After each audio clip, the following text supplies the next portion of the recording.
निफाड तालुक्यातील पिंपळस येथे घरफोडी करण्यात आली आहे। चोरी करणाऱ्या चोरट्यांना निफाड पोलिसांनी 12 तासाच्या आत अटक केली आहे। निफाड तालुक्यामध्ये विविध ठिकाणी चोरी झाली होती।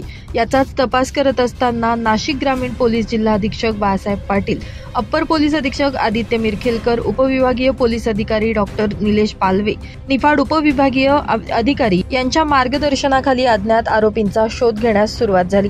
यावेळी फिर्यादींकडे चौकशी केली असता घटनास्थळाचं बारीक निरीक्षण करून सखोल चौकशी करून तांत्रिक विश्लेषणावर सदरचा गुन्हा उघडकीस आणण्यात आला असून गुन्ह्यातील आरोपींच्या मुसक्या आवळण्यात आल्यात। यातील आरोपी सागर दत्तात्रय गरड आणि महिला आरोपी रोहिणी सागर गरड यांना पोलिसांनी कोणार्क नगर नाशिक या ठिकाणाहून अटक केली आहे।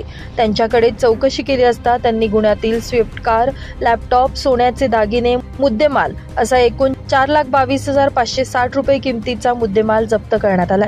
सदरची कारवाई निफाड पोलिसांच्या पथकाने केली असून पुढील तपास पोलीस करत आहेत।